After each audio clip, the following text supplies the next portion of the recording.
موجود ہیں، ہمیں امام تک پہنچنے کے لیے رستہ چاہیے۔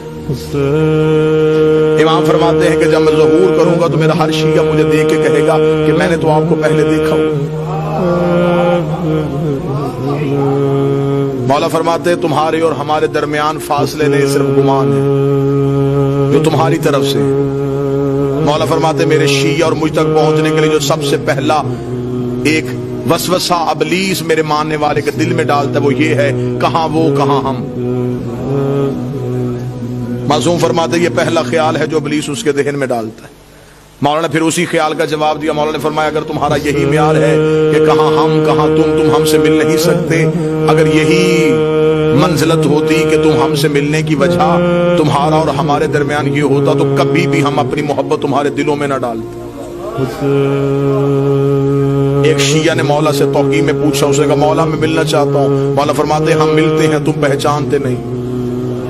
اسے مولا کب ملتے ہیں؟ مولا فرماتے اکثر تم روتے روتے خاموش ہو جاتے ہو، تمہیں خبر ہے تمہیں وہ تسلی دینے والے ہم ہوتے ہیں، تمہیں وہ دلاسا دینے والے ہم ہوتے ہیں۔ امام سے ملنے کا رابطہ ہموار کیجیے، امام سے امام تک جانے کا تعلق دیکھیے۔ کسی باپ کا بیٹا گھر نہ آئے تو اسے نیند نہیں آتی، اور ہمیں خبر ہے کہ ہمارا امام زمانے میں موجود ہے۔ ہم میں سے کون ہے جو امام کو ڈھونڈنے کی کوشش کرتا ہے؟ اب ایک لمحے کے لیے یہ گفتگو سنجیدہ پہلو میں آئے گی، لیکن مجھے آپ سے 4 دن سے داد بھی لے چکا ہوں، دعا بھی لے چکا ہوں۔ یہ پیغام ہے اللہم صلی علی محمد و آل محمد۔ میں نے گھر کی مجلس میں بھی یہ گزارش کی تھی کہ کہیں ہمارا یہ امام کو بلانا کہیں یہ کوفے والا خط تو نہیں؟ خطوط تو کوفیوں نے بھی لکھے تھے امام کو بلانے کے لیے۔ ہمیں امام سے صرف امام کا انتظار نہیں کرنا، امام کے رستے کو ہموار بھی کرنا۔ توجہ آپ صاحبان فرمائیں گے سر، ہمیں امام کا صرف انتظار نہیں، رستہ بھی ہموار کرنا ہے، امام سے ملاقات بھی کرنی ہے۔ امام نے تو اپنا ایڈریس بتا دیا کہ میں کب اور کہاں ہوتا ہوں۔ اب اس سے زیادہ امام کو کون شیعہ ہے جو کہے کہ مجھے اب ڈھونڈنے میں مشکل ہے؟ امام نے فرمایا ہفتہ والا دن مجھے ڈھونڈنا ہو تو مسجد کوفہ میں آؤں، اتوار کو میں مسجد سہلہ میں ہوں، سوموار کو میں بقیہ کی قبروں پہ ہوں، پھر میں مسجد جمکران میں ہوتا ہوں، شب جمعہ میں کربلا میں ہوتا ہوں، جمعہ میں امیر المومنین کے حرم میں ہوتا ہوں۔ مولا فرماتے طواف کعبہ کرتے ہوئے کعبے پہ سیدھی بارش ہو رہی ہو اور مزاب رحمت سے پانی نیچے آ رہا ہو تو سمجھ لینا تمہارا امام طواف میں ہے۔ اب اس سے زیادہ آسان نشانیاں کون بتائے گا؟ امام خود بتا گئے کہ میں اس وقت میں یہاں ہوں۔ پھر امام نے اگلی نشانی بتائی، امام نے کہا چل تو ہم سے محبت کا دعویٰ کرتا ہے نا، تجھے مجھ تک پہنچنے کی ضرورت نہیں، تو ہمیں بلا۔ اتنا امام کی موجودگی کا یقین رکھو کہ امام فرماتے ہیں کہ دسترخوان میں ایک فرد کی جگہ خالی چھوڑو۔ تمہارے گھر میں بچے پوچھیں گے جگہ کس کے لیے تو کہہ دینا ہمارا امام موجود ہے۔ عرب کی ایک مستور برقع پہن کے سوتی تھی، مستورات نے کہا کیوں برقع پہن کے سوتی ہے؟ اسے کہا امام کا ظہور ہو گیا، برقع ڈھونڈوں گی یا امام کے لشکر میں جاؤں گی؟ ملاقات با امام زمانہ حسن ابتہی 2 جلدوں میں کتابیں لکھی ہوئی، کتنے لوگ ہیں جو امام سے ملاقات کر چکے ہیں۔ ایک عراق کا رہنے والا شیعہ ہر روز گھوڑا لے کے چوک میں تلوار لے کے کھڑا ہوا، لوگ پوچھے کیوں کھڑا ہے یہاں پہ؟ اس کا امام کا انتظار کرو۔ لوگوں نے اسے پاگل تصور کرنا شروع کر۔ ایک دن کسی نے مذاق میں کہا تو یہاں کھڑا ہے، امام تو وہاں آ چکے ہیں۔ اس نے اپنے گھوڑے کا رخ موڑا، دوڑا اور پھر کبھی بھی واپس نہ آیا۔ یقیناً وہ امام کے لشکر میں شامل۔ امام تو ہمارے اتنا کر۔ ایک شخص نے ایک عارف سے آ کے شقیق نے کہا کہ میں مولا سے ملنا چاہتا ہوں، مجھے کوئی عمل بتائیے جو میں کروں اور امام سے ملاقات۔ موضوع پسند ہے سر؟ یا علی مشکل، مجھے کوئی عمل بتائیے میں مولا سے مل جاؤں۔ انہوں نے کہا عمل یہ ہے کہ رات کو تیز نمک والا کھانا کھا کے سونا۔ اس نے کہا کیوں؟ فرمایا بس تیز نمک والا کھانا کھا کے سو گیا، صبح آیا میں سو گیا تھا رات، لیکن زیارت نہیں ہوئی. اسے کہا خواب میں کیا دیکھتا رہا؟ اسے کہا پانی، اس لیے کہ میرے دل میں پانی کی طلب تھی. اسے کہا جتنی طلب تیرے دل میں پانی کی تھی اتنی امام کی کر، ملاقات ہو جائے گی. شدت پیدا کر امام سے ملنے کی، خواہش پیدا کر امام سے. ایک شخص کو خبر ہوئی کہ کربلا میں مولا امام حسین کے حرم میں جو 40 روز زیارت عاشورہ پڑھے امام اس سے مل لیتے. اور یہ آج بھی ہے، منقول ہے روایات میں کہ حرم امام حسین میں زیارت عاشورہ کا 40 روز کا عمل کیا جائے تو امام مل لیتے. وہ 40 روز زیارت عاشورہ کا عمل کرنے کے لیے چلا گیا. جیسے جیسے دن گزرتے گئے ذہن میں اعتماد ختم ہوتا رہا کہ نہیں، ملاقات نہیں ہو سکتی، میں اس قابل نہیں ہوں، میں گنہگار ہوں، وہ مجھ سے نہیں ملیں گے. بس یہ اعتماد کم ہوتا گیا. دن قریب آنے شروع ہو گئے. ذہن میں آیا گھر واپس چلا جاؤں، بچے اکیلے ہوں گے، کاروبار تباہ ہو رہا ہوگا. گھوڑے پہ بیٹھا اور حدود حرم سے نکلا. جب وہ کربلا سے نکل رہا تو گھوڑا سوار اس کے ساتھ چلا.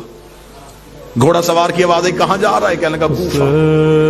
کس رستے سے جائے گا، خشکی کے یا فرات کے؟ کہنے لگا خشکی کے رستے. گھوڑا سوار کی آواز ہے پھر کوفہ میں ایک میرا کام کرے گا، ایک امانت ہے، وہ کوفہ میں ایک شخص کو دے دینا.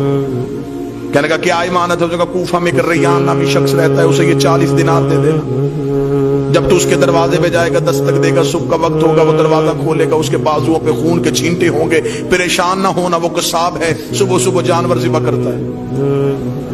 ذہن میں پھر نہ آیا کہ جو پہنچنے سے پہلے وجہ بتا رہا ہے.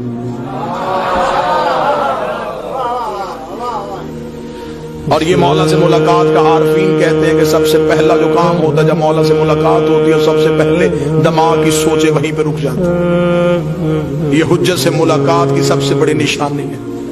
دماغ وہیں پہ رک جاتا ہے. جب ملاقات ختم ہوتی ہے تو پھر وہیں سے شروع ہوتا ہے. اس لیے معراج کی رات ہر چیز وہیں کی وہیں رک گئی تھی.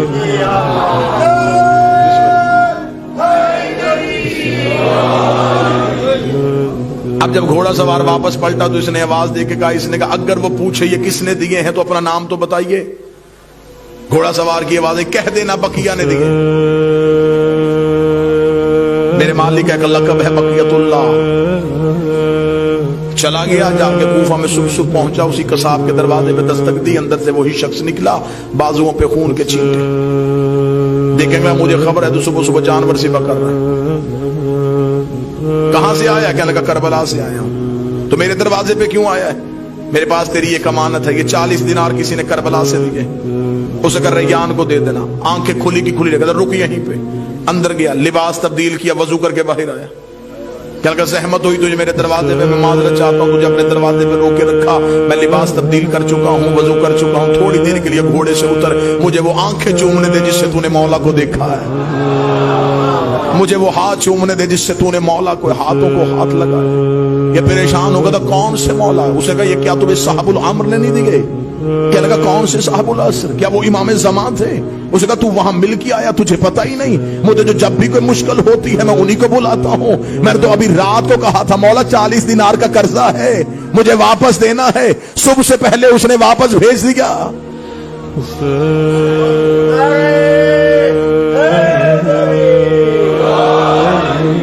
مولا فرماتے اتنا مجھ پہ یقین. جب تمہارا یقین اتنا بڑھ جائے گا پھر تم اپنی مشکل کسی کو بتاؤ گے نہیں. اب یہ محبت کا معیار ہے. امام فرماتے میرے شیعوں مجھ سے رات کو سرگوشیاں کیا کرو. سرگوشی کیا، تکیے کے سر رکھ کے اپنے دکھ مجھے سنایا کرو. امام فرماتے تو تکیے پہ سر رکھ کے مجھے اپنے دکھ سنا کے سو جا. صبح کا سورج طلوع ہونے سے پہلے تیرے دکھ نہ ٹالوں، مجھے بطول کا لال نہ کہنا. تو مجھ پہ اعتماد تو کرو، تو مجھ پہ یقین تو کرو، تو مجھ تک پہنچنے کا رستہ تو تلاش کرو. امام فرماتے ہیں میرا شیعہ وہ ہے جو میرا ظہور ہر روز مانگے. وہ ساری زندگی اس کی حالت ایسی رہے جیسے اس کی کوئی چیز گم ہو چکی ہے اور وہ اسے ڈھونڈ رہا ہے. شیعہ بھی اور اسے یہ بھی پتا ہو کہ میرے وقت کا امام کہیں نہ کہیں خون رو رہا ہے. پھر اس کے دل میں یہ طلب ہونی چاہیے کہ میں امام تک کسی نہ کسی طریقے سے پہنچوں. ملاقات امام سے قبلہ تشریف فرمائے. ملاقات ممکن بھی ہے، ہاں امام ملتے ہیں ہر کسی سے اس کی معرفت کے مطابق، اس کے عرفان کے مطابق، آئیں گے ضرور، بلاؤ صحیح آئیں گے ضرور۔ چلے میں تحفہ دوں آج کی آخری مجلس میں، ہدیہ دوں۔ مولا فرماتے جس دن تم چاہو کہ تم مرنا نہیں چاہتے، جس دن تمہارا جی زندہ رہنے کے لیے ہو کہ آج میں زندہ رہنا چاہتا ہوں، عمل یہ ہے مولا فرماتے اس روز آنکھ کھلے تو اٹھتے ہی، بلکہ یہ روز کا معمول بناؤ، آنکھ کھلتے ہی السلام علیکم یا صاحب العصر والزمان، اے میرے وقت کے امام تجھ میں میرا سلام۔ اللہم صلی علی محمد وآلہ سائل نے کہا مولا کریں گے سلام تو موت کیسے نہیں آئے گی؟ امام نے فرمایا سلام سنت ہے، جواب دینا واجب ہے۔ تم سلام کرو گے وہ جہاں بھی ہے واپسی میں جواب دے گا علیکہ السلام۔ جب وہ کہہ دے سلامتی ہو تو پھر موت کیسے آ سکتے؟ اب امام تک پہنچنے کا رستہ کس نے تعین کرنا ہے؟ جب حجت موجود ہو تو پھر ہمیں غیر کے دروازے پہ جھکنے کی ضرورت نہیں۔ سرکار صادق بادشاہ کا دور تھا، اللہم صلی علی محمد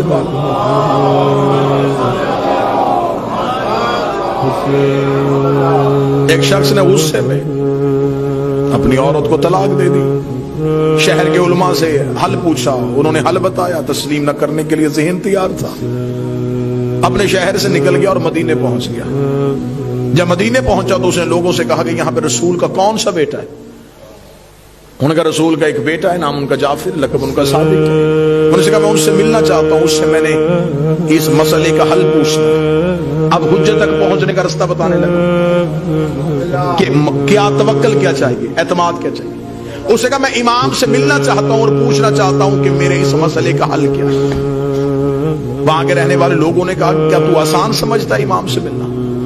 حکومت نے پابندی لگائی ہوئی ہے، امام سے ملاقات کا تصور بھی نہیں، امام کو گھر میں نظر بند کیا ہوا ہے، گلی میں مخبروں نے گھر لیے ہوئے ہیں، فوجیوں کے پہرے ہیں، سپاہیوں کا ہجوم ہے، تو امام تک نہیں پہنچتا، یہیں سے واپس چلا جا۔ اور اگر کوئی دینی مسئلے کے بارے میں جواب لینا ہے تو یہاں پہ بہت سے ایسے لوگ ہیں جو دین کے بارے میں جانتے ہیں۔ اس نے کہا نہیں، جب وارث دین موجود ہے تو پھر میں کیوں کسی کے پاس جاؤں؟ انہوں نے کہا پھر تو ان سے تو نہیں مل سکتا، ان سے تو ملنے پہ پابندی ہے۔ میں واقعہ پڑھتا جاؤں گا اور آپ نے آج کے دور میں اسے دیکھتے چلے جانا یہ کہاں کہاں نشانیاں دے۔ اس نے کہا جب امام موجود ہیں تو میں کیوں پوچھوں، میں امام تک پہنچوں گا۔ انہوں نے کہا پھر تو امام سے تو نہیں مل سکتا کیونکہ ان سے ملنے پہ پابندی ہے۔ اس نے کہا پابندی بتا رہی ہے کہ یہ سچا ہے، اس لیے کہ جھوٹ پہ کبھی پابندی نہیں ہوتی، پابندی ہمیشہ حق پہ ہوتی، لہذا میں امام تک پہنچوں گا، ہر صورت پہنچوں گا۔ اب یہ جب بھی اس گلی میں داخل ہو، فوجی روکے، سپاہی روکے، خوف میں آ جائے، ڈر جائے، واپس آ جائے۔ ایک کتاب میں روایت ہے 1 ماہ، ایک میں روایت ہے 3 ماہ تک مدینے کے باہر، ایک سوال کے جواب کے امام کے شہر میں موجود، مسلسل مدینے میں پھرتا رہا، صرف ایک ہی مقصد، امام سے ملاقات ہو جائے، امام سے ملاقات ہو جائے، امام سے ملاقات، اور امام موجود ہیں اور ملاقات۔ اب تھک گیا، مدینے کے باہر بیٹھا تھا اور یوں شہر کی طرف دیکھ رہا تھا۔